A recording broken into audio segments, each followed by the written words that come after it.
Yo, what's up world?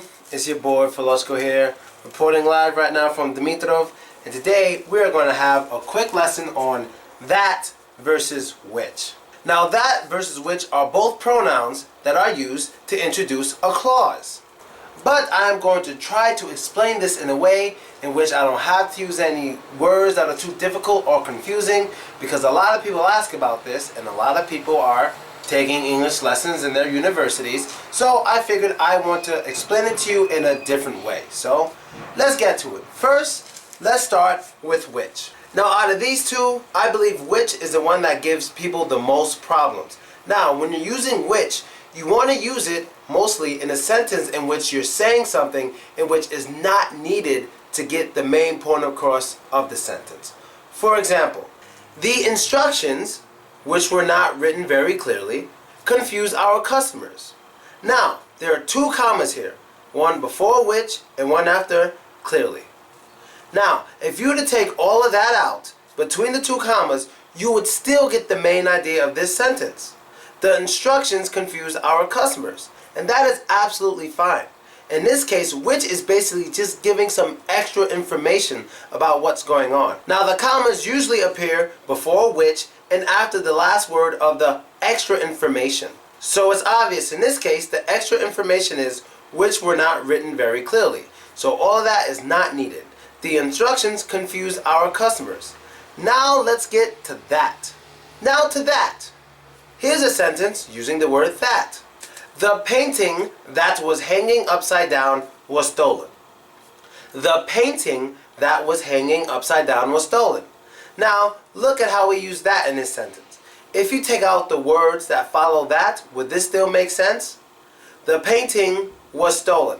Well, it may sound like it makes sense, but it actually doesn't. Because using that in this case, it shows that there are numerous paintings that could have been stolen.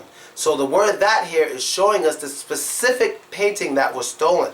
Unlike the last sentence we had, using the word which in that case did not show us anything specific about the instructions. It just told us a little extra about the instructions, but it didn't give us specific instructions, or it didn't basically tell us that there were numerous instructions. No. But in this case, when you collect the clues, the painting that was hanging upside down was stolen. That was hanging upside down. That shows that there were other paintings in which were hanging in the right way or hanging in a different way, but they weren't hanging upside down. So there was one painting that was hanging upside down and it was stolen. That is very important information, and that is usually when you use that instead of which. Or for another example, chairs that don't have cushions are uncomfortable. Chairs that don't have cushions are uncomfortable. Now, is the information that follows that very important here?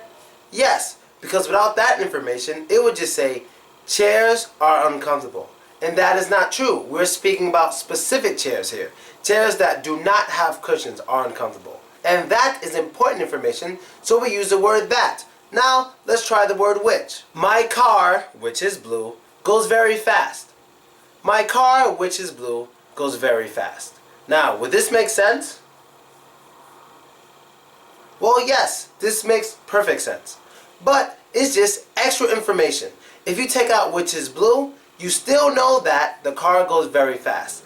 Now, when you're using which, it's not usually used to show that there are multiple options. That is what that is used for. For example, if you were to say, my car that is blue goes very fast, you are saying that there are numerous cars that you have, at least two. So when you're using that, like in this sentence, you're showing that you're talking about one specific car and not the other or others. You're speaking about one specific one.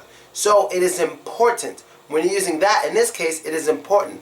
But in the last sentence we use, where we use which, it is not important to know that the car is blue, because odds are that is your only car. That's why you just gave the information and said which is blue instead of that is blue, which would mean you have more than one car.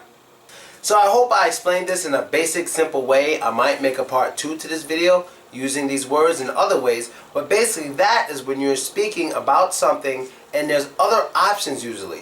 And if you take that out of the sentence, it will not make sense anymore. If you take the words that follow that out of the sentence, it will not make sense. But when you're using which, is usually only One option, if you take which out and the words that follow which in between the 2 commas, it will still make sense. So that's the end of the episode for today. I hope you liked it. I hope you enjoyed it. And I hope you learned new stuff. Be sure to add me, vk.com/Velochko. That's me. And subscribe to my YouTube page to see all of my videos. And I'm still here in Dimitrov. If you want me to visit your city, let me know. Business inquiries only. I'm free as of July 8th. And I'm out of here. Later.